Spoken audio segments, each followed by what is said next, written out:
क्षमा किस बात की ऋषि कुमारों? महारानी तो संपूर्ण राष्ट्र की माता होती है। आप महारानी सीता को माता कह सकते हैं। यज्ञ में आहुति का समय हो गया है राम। जो आज्ञा गुरुवर। हनुमान, इन दोनों ऋषि कुमारों और इनके साथियों के विश्राम करने की व्यवस्था महल में ही करवाओ। मैं यज्ञ संपन्न होने के पश्चात स्वयं इनके पास बैठकर पूरी कथा सुनूंगा। लक्ष्मण,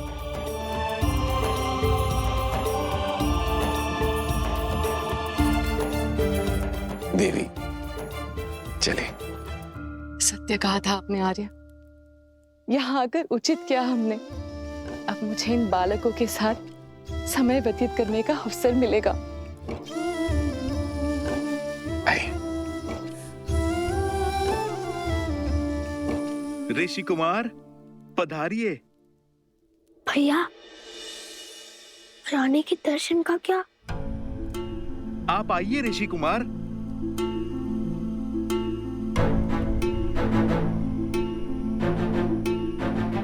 ऋषि कुमार, क्या बात है? वचन भंग हुआ। आपने कहा था आप महारानी के भी दर्शन करवाएंगे। अयोध्या की धरा पर कोई वचन भंग नहीं होगा ऋषि कुमारों। आपको महारानी सीता के दर्शन करने हैं ना? आइए यज्ञ स्थल पर।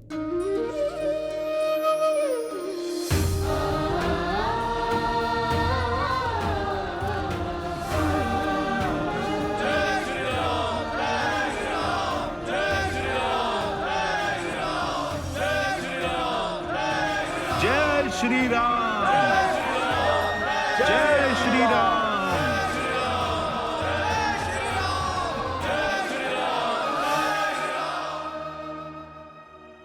सब कुछ सज्ज है महाराज। आप ही की प्रतीक्षा थी। महारानी को ले आए।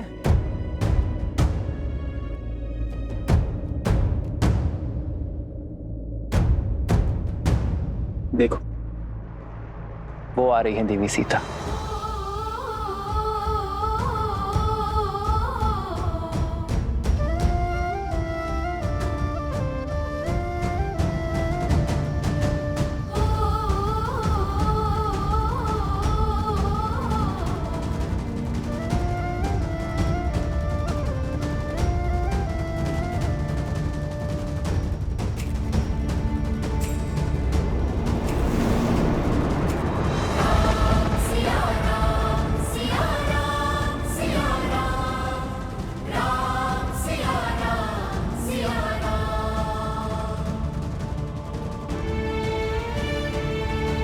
महारानी सीता की देह तो अयोध्या में वास नहीं करती है, किंतु राजधर्म की मर्यादा जो निभानी है, मेरी प्रिय पत्नी के प्राण इस मूर्ति में प्रतिष्ठित है। श्री राम ने हमारी मिथिला की राजकुमारी के साथ अन्याय किया है। श्री राम ने माता सीता को त्याग दिया है।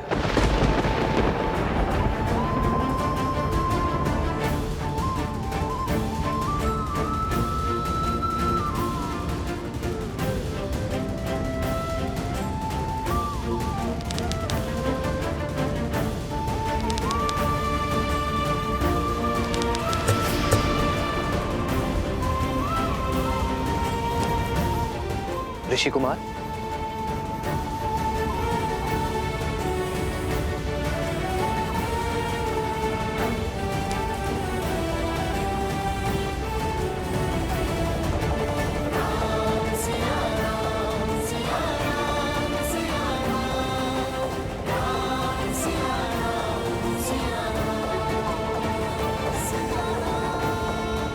अपने घाव को दबाकर रखें।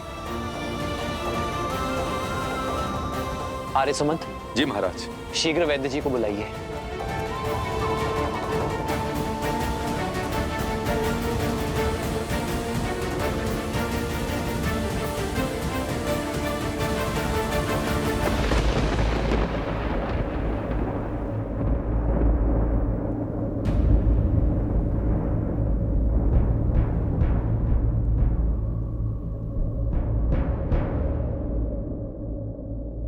रक्त बह रहा है ऋषि कुमार, इन्हें स्वच्छ करना होगा।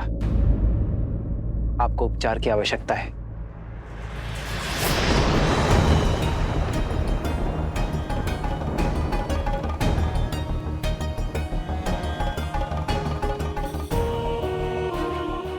प्रचार की अधिक आवश्यकता वीणा की स्टार को है।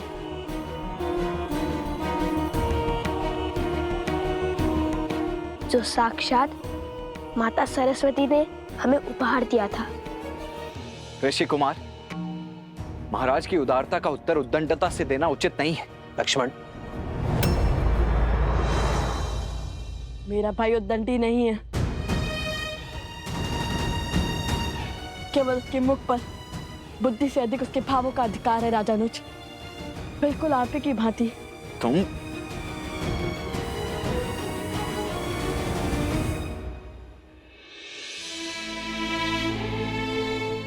वीणा का तार अधिक खींचने से टूट गया है ऋषि कुमार। क्या आप बताएंगे ऐसा क्या हुआ?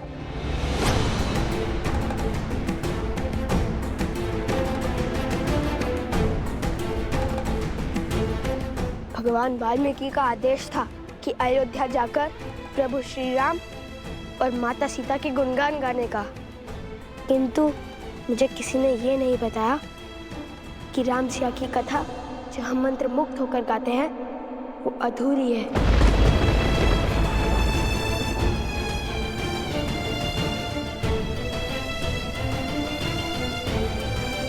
ऋषि कुमार, संसार हर क्षण हमारे सामने एक नई चुनौती लेकर आता है और उस समय धर्म के लिए, कर्म के लिए जो कार्य हमें करने पड़ते हैं वो कठिन अवश्य होते हैं किंतु अनिवार्य होते हैं। एक व्यक्ति की जीवन कथा तब तक अपूर्ण है जब तक उसके प्राण उसके तन में। तो क्या जीवन की चुनौती के लिए कोई पत्नी अपने पति का साथ और हृदय का त्याग समर्पण कर सकती है महाराज?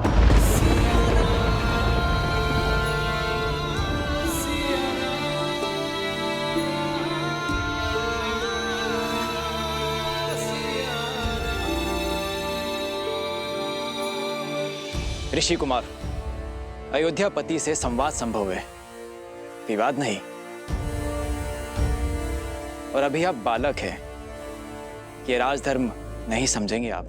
हमारे भगवान कहते हैं कि नारी के विषय में सदा बालक बनकर पूर्ण निश्चलता से विचार किया जाना चाहिए। वो नारी जिसमें सदा ही ममता का भाव समाया हो, उसके चरित्र का मूल्यांकन सदा बालक बनकर करना ही उचित होता है, क्योंकि बालकों की बुद्धि लोक पाठ से दूषित नहीं होती। शत्रुघ्न, इन ऋषि कुमारों को ससम्मान बाहर ले जाओ, यज्ञ में विलंब हो रहा है।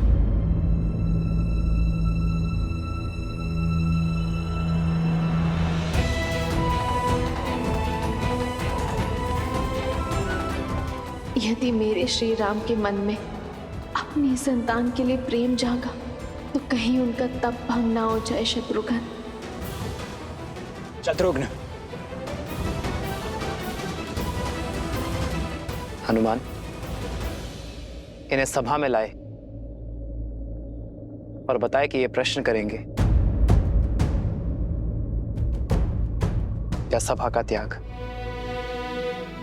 प्रभु, जो प्रश्न इनके मुख से निकल रहे हैं वो पूछने की मेरी इच्छा तो हुई किंतु साहस नहीं।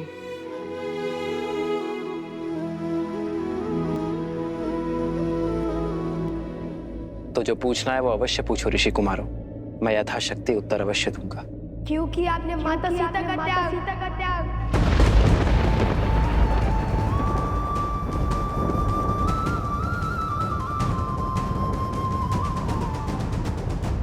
धर्म का आचरण आदर्शों के अनुसार होता है ऋषि कुमार। एक संतान के लिए उसके माता पिता आदर्श होते हैं। अपनी संतान को धर्म की सीख देने के लिए उसके माता पिता को कभी कभी सुख का त्याग करना पड़ता है। वैसे ही अपनी प्रजा के लिए उसके राजा और रानी आदर्श हैं, सबके लिए परमात्मा आदर्श है। इसलिए संसार के सुख के लिए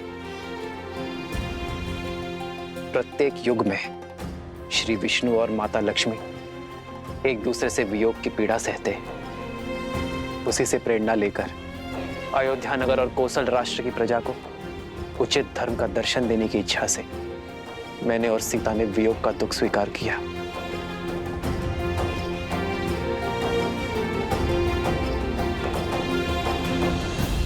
यदि महाराज को दुख देने से मन भर गया हो तो कृपा करके यहां से प्रस्थान करे ऋषि कुमार। यज्ञ की अंतिम आहुति का समय निकट आ रहा है। हम यहाँ महाराज का दुख या अपमान का कारण बनने नहीं आए थे, अपितु हमारे प्रभु श्री राम और माता सीता के दर्शन करने आए थे।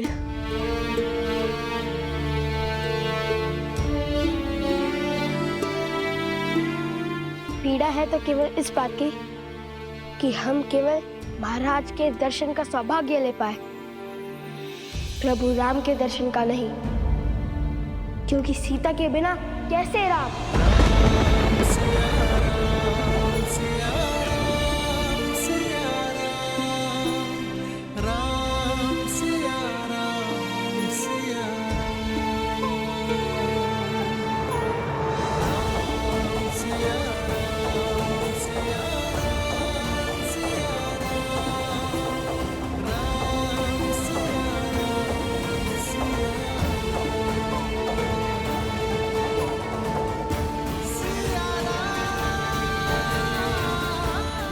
क्योंकि सीता के बिना कैसे राम।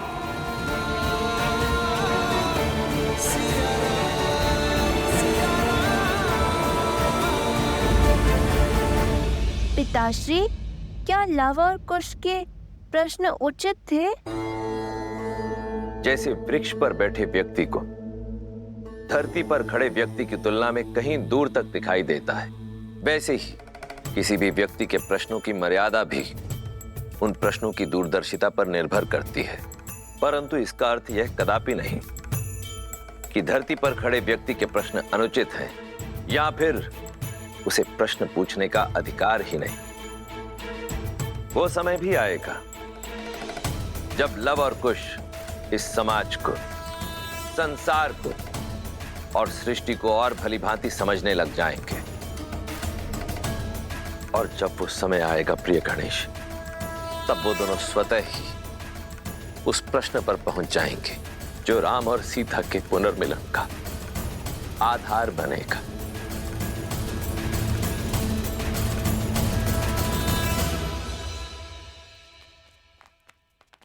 अब क्या करना है? कैसे मर्यादा और न्याय की मूर्त ने अपनी पत्नी के साथ अन्याय किया।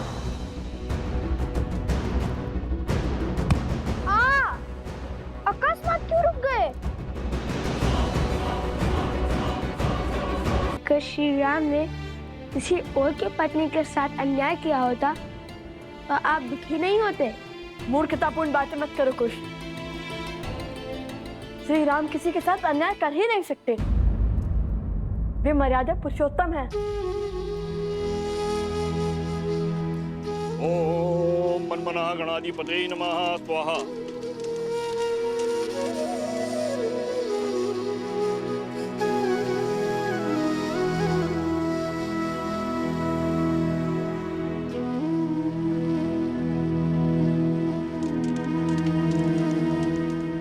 तो क्या जीवन की चुनौती के लिए कोई पत्नी अपने पति के साथ और हृदय का त्याग समर्पण कर सकती है महाराज? क्योंकि आपने माता सीता का त्याग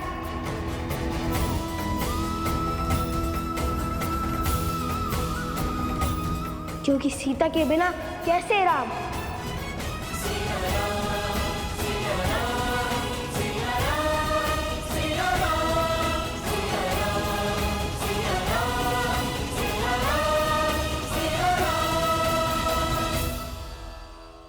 और क्या प्रमाण चाहिए? अब तो सिद्ध हो गया ना कि अयोध्या के राजा राम ने ही अन्याय किया है।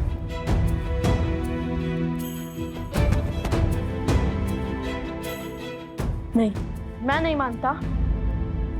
अवश्य ये कोई ऐसा भेद है जो पूरा संसार नहीं जानता है। अर्थात श्री राम कुछ छुपा रहे हैं।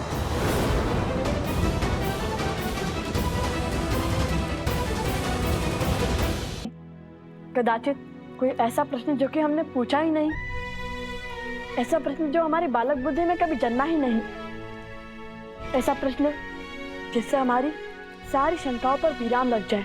तुम्हें क्या लगता है इतने वर्षों में तुम पहले हो जिसने अन्याय के विषय में विचार किया हो? मिथिला के हर घर में बस यही चर्चा होती है लव।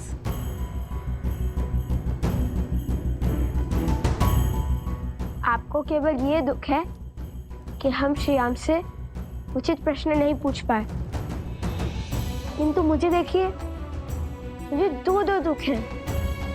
क्या? एक तो माता सीता के दर्शन ना पाने का, और दूसरा उपगुरु की पत्नी का आरोप सत्य सिद्ध होने का। हम क्यों? भाभी माँ की बातें भैया सुनेंगे। सोमकर, लाओ तो।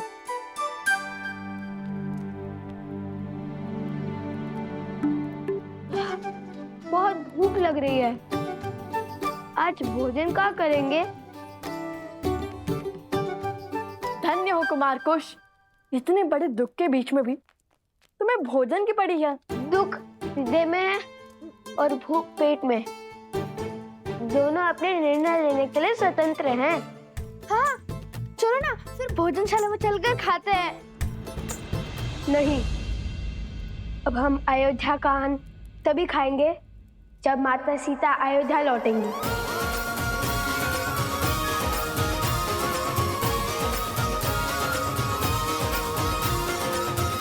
और मैं जानता हूँ कि हमें क्या करना है।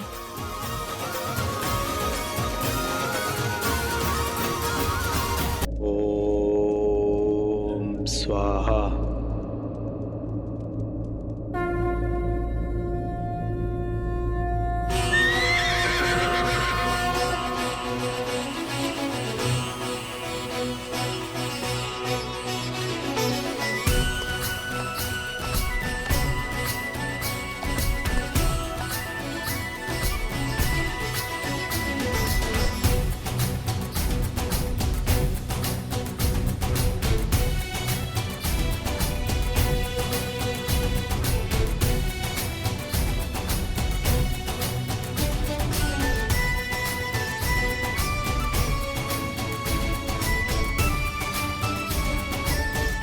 शीघ्र ही कार्तिक शुक्ल एकम के दिन अश्वमेध यज्ञ का यश समस्त भूमि में अपना मुक्त विहार आरंभ करेगा। जय श्री राम।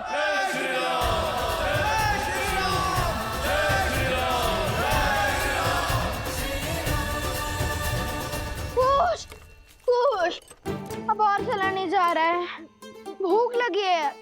भूख का आग मत चलाओ, चलते रहो। तुम क्या खा रहे हो? खा नहीं जाओ, केवल चबा रहा हूँ। गले के नीचे अभी तक कुछ नहीं उतरा। खा के बोलो कुछ समझ नहीं आ रहा। तुमने कहा तो खा लिया, अब तक तो केवल चबा रहा था। इतना भी मूर्ख नहीं हूँ कुछ। मैं यहाँ भूख से मरा जा रहा हूँ और तुम अकेले फल खा रहे हो। भूल गए मैं किसका पुत्र हूँ? माता सीता। ये कैसी प्रतीति है, कैसा आभास है यार। एक और लगता है कि कुछ बहुत शुभ घटने वाला है, तो दूसरी ओर लगता है कि कुछ ऐसा घटा है जिससे भक्ति की पावन डोर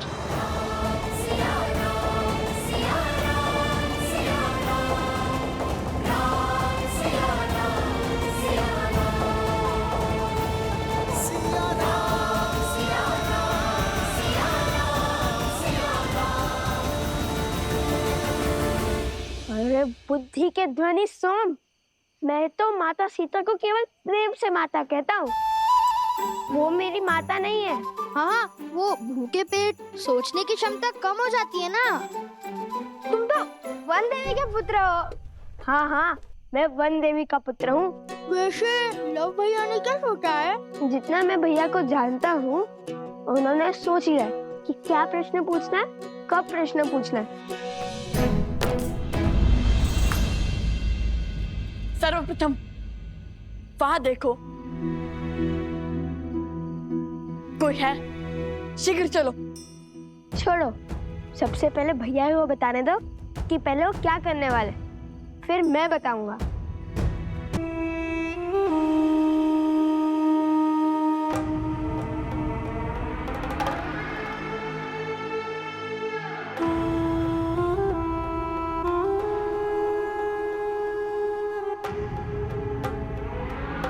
मैं तो साधारण सा दूत हूँ।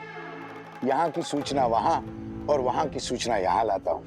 किंतु आप लोग तो ऋषि कुमार है ना? यज्ञ की समाप्ति से पहले ही निकल आए। जिस जगह पर हमारी राजकुमारी के साथ इतना घोर अन्याय हुआ हो, वहां हम कैसे रुक सकते हैं? तो आप भी मिथिला से हो? जी। आप भी मतलब? केवल यही है मिथिला से भद्र? मैं भी मिथिला से ही हूँ। मेरे पिताश्री तो राजदूत हुआ करते थे, किंतु मैं सामान्य व्यापारियों की भांति कार्य करता हूँ। किंतु एक प्रश्न है मन में। पूछिए। जिन्हें मिथिला के राजा ने क्षमा कर दिया, उनसे आप क्यों क्रोधित हैं? आप क्यों नहीं क्षमा कर पा रहे? यहाँ बात क्षमा और दंड की नहीं है, सत्य की है। यदि प्रभु श्री राम अपराधी होते तो भला भगवान वाल्मीकि हमें अयोध्या क्यों भेजते? और वो भी कला के बल के साथ। तो फिर निकल क्यों आए? क्या समस्या थी वहां? समस्या थी महारानी सीता की अनुपस्थिति। हम वहां से निकल आए क्योंकि एक ऐसा प्रश्न मन में उठा जिसका उत्तर हमें शीघ्र जानना है। महाराज ने महारानी सीता का त्याग कर दिया, किंतु हमें पूर्ण विश्वास है कि ये निर्णय अकेले महाराज का नहीं था, और ये निर्णय यदि महारानी सीता और महाराज राम का था तो ये प्रश्न भी हमें उन दोनों से एक साथ पूछना होगा। इसलिए सर्वप्रथम हमें महारानी सीता को खोजना होगा। ना जाने कितने प्रश्न उठ रहे होंगे उन दोनों के हृदय में, किंतु आर्य, यदि उन्हें सत्य का आभास हुआ तो मैं उनके मन में आपका पुष्प मुरझाने नहीं दूंगी।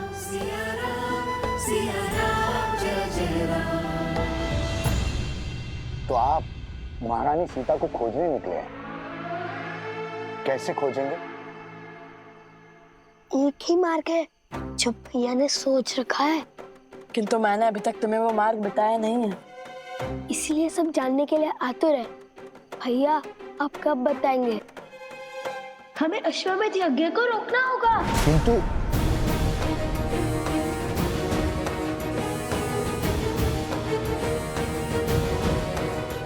लव, तुमने सच में अश्वमेध यज्ञ के अश्व को रोकने का निर्णय लिया है? हाँ। माता सीता को खोजने के लिए हम अश्वमेध का अश्व रोकेंगे।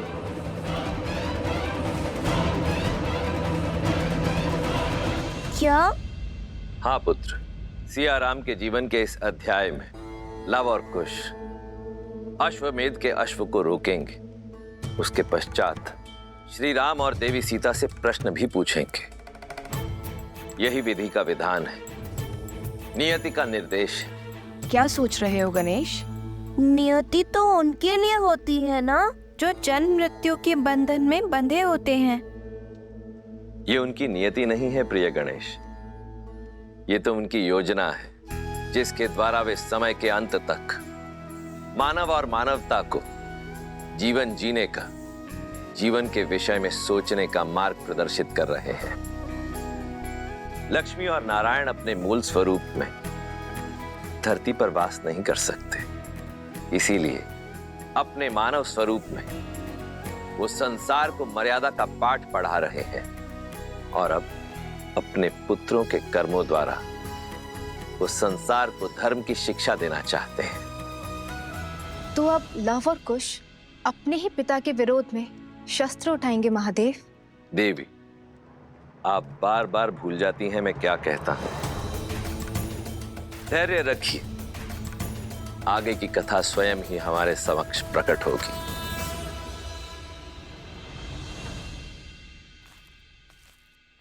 बहुत देखो, वो देखो।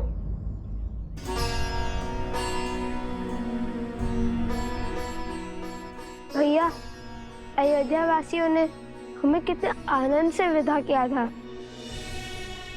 क्या कहेंगे उन्हें?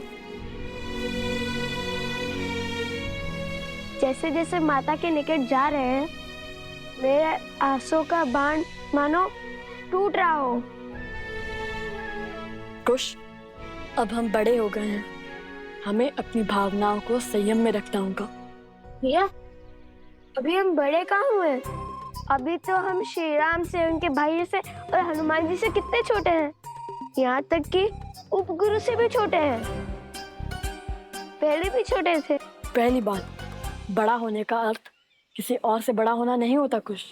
और दूसरी बात, कोई भी आयु से बड़ा नहीं होता। बड़े तो अनुभव से होते हैं, और भगवान वाल्मीकि के आशीष से हमने तो अनेक अनुभव हुए हैं ना।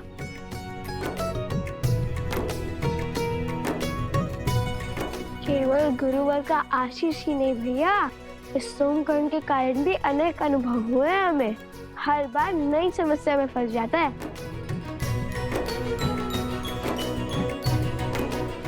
चलो,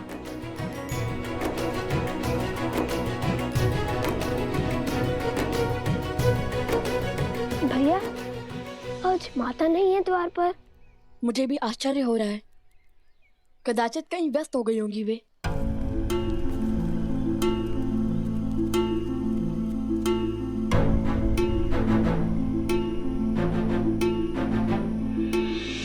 कैसी है श्री राम की अयोध्या?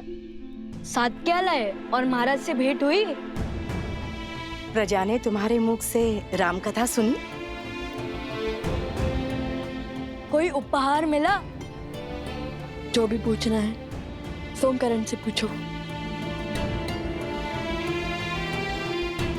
आकुश, माता के पास चलते हैं। आज प्रथम बार माता हमारे स्वागत के लिए द्वार पर नहीं आई। लगता है खाली हाथ लौटे हो।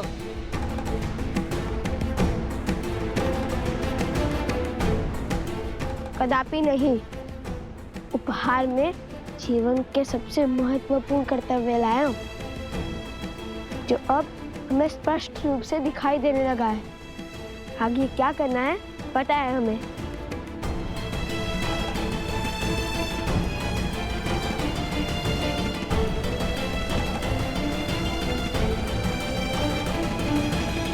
प्रभु, उन 2 ऋषि कुमारों ने गीत तो अद्भुत गाया।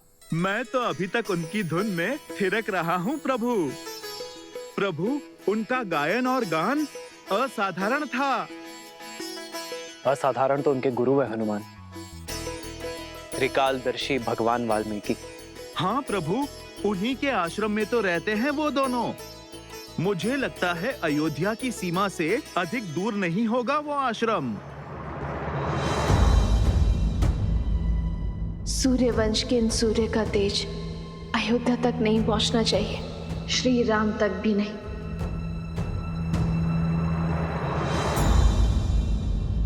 माता, आप ठीक तो है ना? माता, आप प्रथम बार हमारी प्रतीक्षा के लिए द्वार पर नहीं आई थी, क्यों? माता,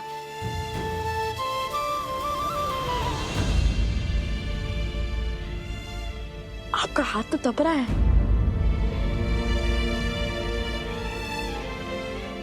आप यहाँ आइए माता। मैं बिल्कुल ठीक हूँ, तुम दोनों की प्रतीक्षा में थी। बस तन को मन की चिंता छू गई। तुम दोनों सकुशल आ गए, अब मैं भी शीघ्र ही ठीक हो जाऊंगी।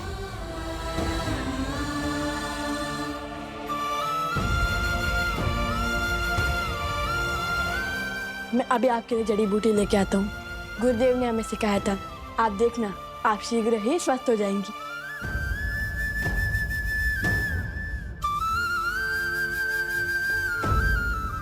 पात्र ले आओ कुश। अभी आया माता।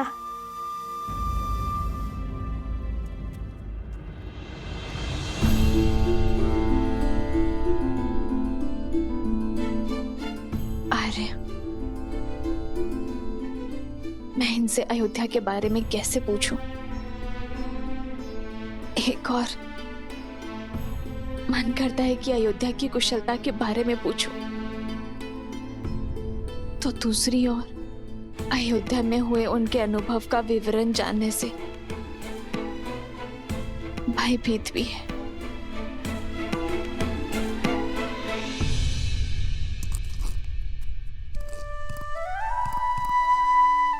माता का स्वास्थ्य ठीक नहीं है, इसलिए उन्हें औषधि लेने देते हैं, ठीक होने देते हैं, फिर सब बताएंगे।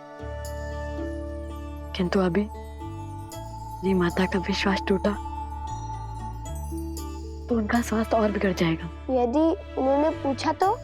तब की तब देखेंगे, किंतु तब तक तुम माता के पास रहो और हाँ, उनसे अच्छी अच्छी बातें करना। नहीं, मैं नहीं कर पाऊंगा। मैं उत्सुकता में माता को सब कुछ बता दूंगा। मैं औषधि बनाता हूँ, आप माता के पास जाइए। ठीक है, मैं जाता हूँ।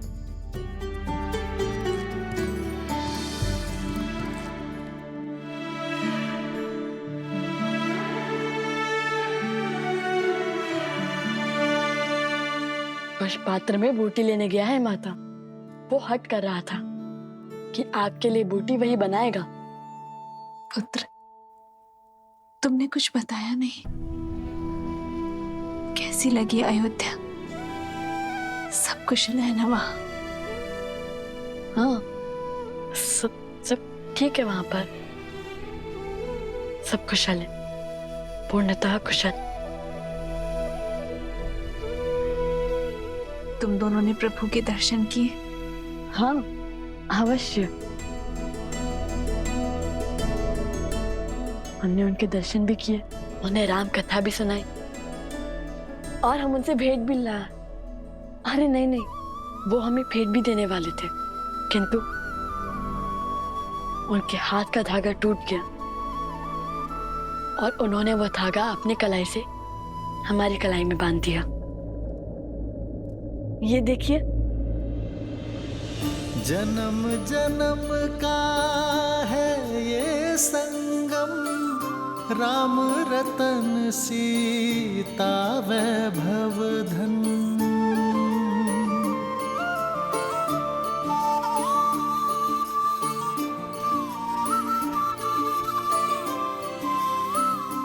ये धागा महारानी सीता ने उन्हें बांधा था।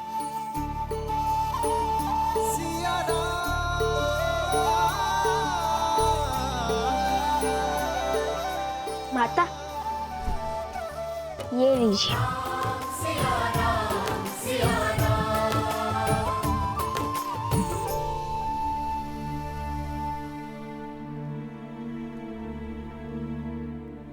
अब आप विश्राम कीजिए माता, हम गुरुदेव से मिलकर आते हैं।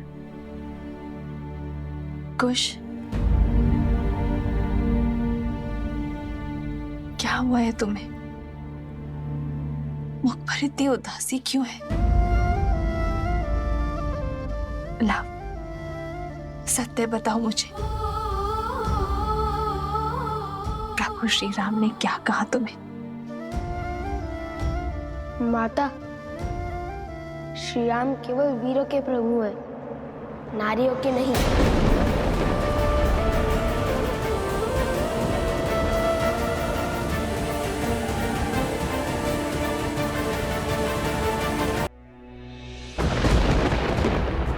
खुश, ये कैसे कटु शब्दों का प्रयोग कर रहे हो तुम?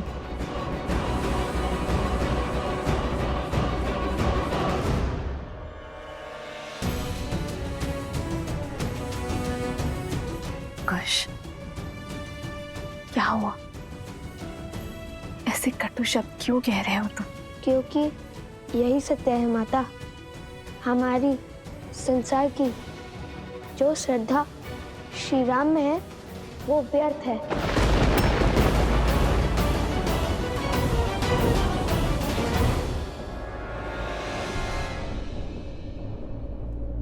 तो अयोध्या से श्रद्धा का अर्थ सीख के आए हैं मेरे पुत्र।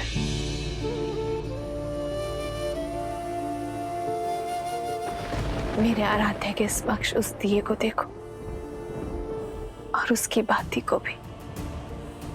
श्रद्धा इस बाती की भांति है, जिस प्रकार अग्नि इस बाती को जलाती है। किंतु इतना कष्ट सहने के बाद भी जलती अग्नि का साथ नहीं छोड़ती, क्योंकि बिना जले प्रकाश कैसे फैलेगा। प्रकाश फैलाने के लिए बाती को जलना ही पड़ता है। उसी प्रकार श्रद्धा हृदय को पीड़ा तो दे सकती है, किंतु इसका अर्थ ये नहीं है कि तुम श्रद्धा का ही त्याग कर दो और तुमने तनिक सी पीड़ा देखकर अपने प्रभु के प्रति अपनी श्रद्धा का ही त्याग कर दिया।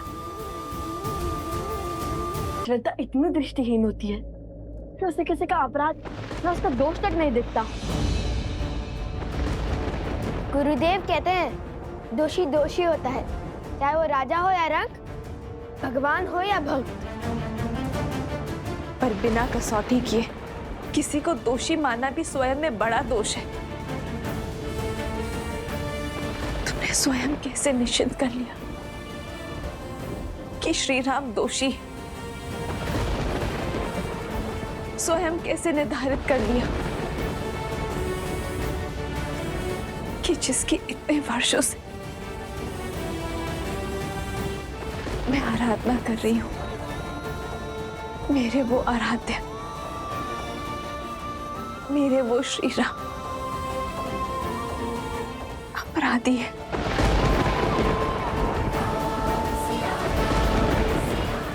दोष और गुण निर्धारित करने का ज्ञान प्राप्त कर लिया तुमने।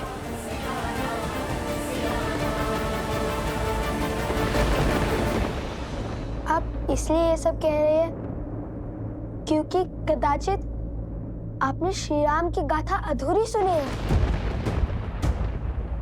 आप नहीं जानती, आपके आराध्य, आपके श्री राम निष्कलंक नहीं है माता। अयोध्या लौटने के बाद उन्होंने माता सीता का त्याग कर दिया था। उन्होंने माता सीता का त्याग कर दिया था।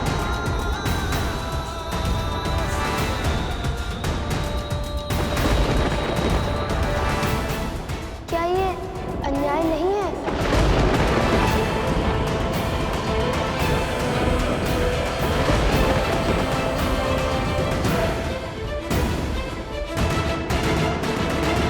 यदि धर्म की मांग वनवास थी तो श्री राम को सब कुछ त्याग कर माता सीता के साथ वनवास नहीं भोगना चाहिए था। सोचिए माता, जब श्री राम ने अपनी अर्धांगिनी को त्याग कर दिया था तब माता सीता के मन में क्या बीती होगी, कितना घोर कष्ट हुआ होगा उन्हें।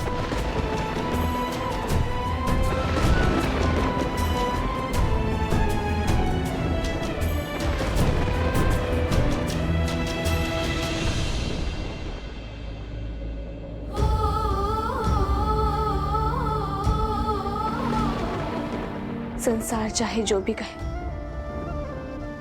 किंतु मुझे पूरा विश्वास है कि आज भी सीता के मन में प्रभु श्री राम के लिए श्रद्धा की अग्नि उतनी ही ज्वलंत है। और मुझे पूरा विश्वास है कि ये निर्णय केवल श्री राम का नहीं, अपितु सीता राम का है, जिसका कारण सही समय पर संसार को ज्ञात हो जाएगा। माता, भैया को भूख नहीं है, सारा भोजन मैं खाऊंगा।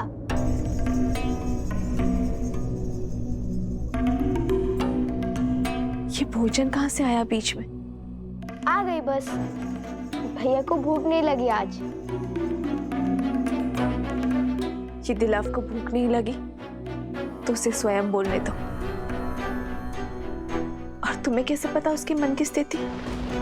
वैसे ही माता सीता के मन की स्थिति आप कैसे जान सकती है माता? इसलिए हमने निश्चय किया है कि हम महारानी सीता को खोजने जाएंगे।